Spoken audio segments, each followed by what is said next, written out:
Bom dia, estou aqui fazendo a entrevista com a professora Gislene, que faz parte aqui do nosso curso Educação Inclusiva, e nós temos como tema a importância da linguagem na construção dos processos psicológicos superiores e na construção dos conceitos científicos. Meu nome é Isabela, sou aluna do curso, eu estou usando uma roupa preta, tenho cabelos mais escuros, tá meio amarrado, uso óculos. Pronto. Então, bom dia, professora Gislene, seja muito bem-vinda aqui na nossa entrevista. Eu queria lhe agradecer por você ter aceitado o convite, de estar aqui com a gente e poder contribuir também com o nosso curso. Pode se apresentar.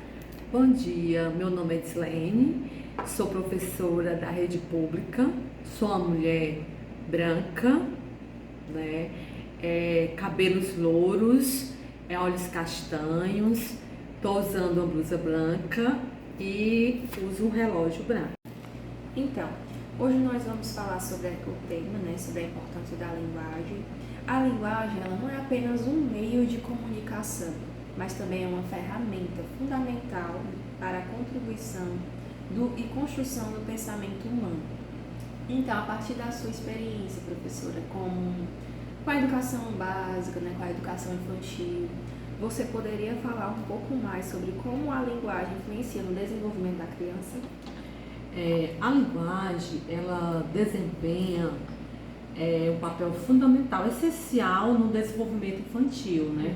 Pois é assim, através dela, né, por meio dela, que a gente consegue a cognição, a socialização e a aprendizagem da criança. Sim. E as suas experiências eram mais ou menos quais alunos, quais tipos de turma? Professora Isabel, como eu faço parte, né, da rede pública, cada ano a gente é lotados em turma diferente. Então, eu iniciei no infantil, né? Foi a minha primeira experiência, muito importante. Essa etapa é fundamental, né? Principalmente a base. Principalmente a base, ali tem que ter todo aquele cuidado, todo o carinho, a interação social é importante, né? Também fui para o fundamental, os anos iniciais, né? Quarto ano, que já vem outro processo.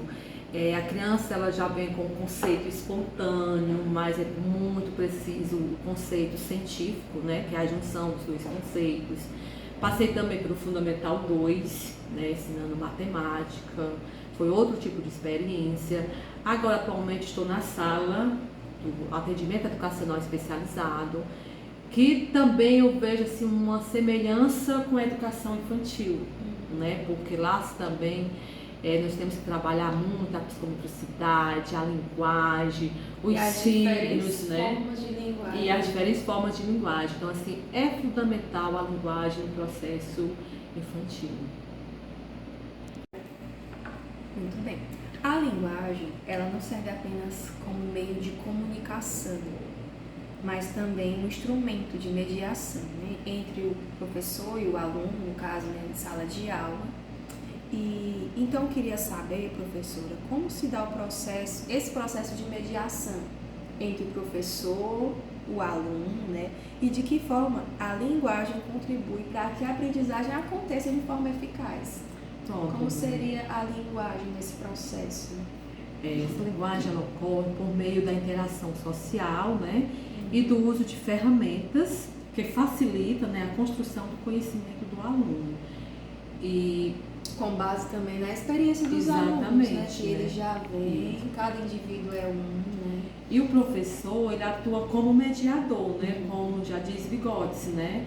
Ele chama aquela zona a ZDP, né? Que é Zona de Desenvolvimento Proximal. Entre o que ele sabe. Exatamente. Então, assim, o professor, ele vai ajudando o aluno, né, a avançar na sua zona de desenvolvimento. Utilizando para isso instrumentos, né? Com certeza. Professora, de acordo com os estudos, né, de Vygotsky, os signos, eles atuam como instrumentos intermediários, né, que nós já sabemos, entre o sujeito e o mundo em que ele vive. Você poderia falar um pouco mais sobre o conceito de mediação semiótica e alguns exemplos de signos que você consegue perceber no dia a dia? O exemplo do uso de signos na construção do conhecimento, né, e na interação social, né, que a gente usa bastante. E nós temos um exemplo, a gente usa os símbolos, as palavras, temos também os instrumentos culturais, como mapas, fotografia, temos as tecnologias, né, como desenhos, música. E na minha sala eu tenho uma criança, né, ela é autista, nível 3, não verbal. E eu uso muito a tecnologia com ele, como a música. Que seria essa mediação semiótica. Exatamente, né? Os símbolos, né? Os gestos, né? Então, assim, essa semiótica é muito importante, essa mediação com essa criança. Então, eu estou percebendo a evolução, o desenvolvimento dessa criança por meio desses signos. Muito bem. Pronto, professor. E o que seriam os processos psicológicos superiores? Seriam as funções mentais complexas, né, que diferenciam os seres humanos de outras espécies. Então, professora, a linguagem, ela estrutura o pensamento de que forma? Sim, né, é fundamental a linguagem, né? A linguagem, ela desempenha um papel fundamental na estruturação do pensamento, né? A linguagem, ela não só apenas expressa o pensamento, como ela também os molda. Então, para concluir aqui o nosso momento, queria agradecer, né, a professora por estar aqui, por contribuir, né, muito com as nossas perguntas, por ter vindo até a nossa escola. E queria, assim, fechar, professora, com uma pergunta falando em relação ao ambiente escolar, né, sobre o papel da escola nesse processo de mediação. Você poderia, para a gente fechar aqui, falar um pouco mais a partir dessa sua experiência? A escola, ela é fundamental, né? Fundamental no desenvolvimento da criança, né? Ela é por meio da escola que a criança ela vai adquirindo suas habilidades da interação social, nos instrumentos culturais, né? E a questão dos conceitos científicos, porque sem a escola, porque ela é o único meio em que a criança possa adquirir os conceitos científicos, né? Porque os conceitos espontâneos, ela adquire com o seu meio que ela vive, né? Ela vai construindo. Mas para construir os conceitos científicos é necessário a criança estar na escola. Então a escola é fundamental, né? É muito importante para o desenvolvimento, né, da criança. Muito obrigada, professora, pela sua contribuição.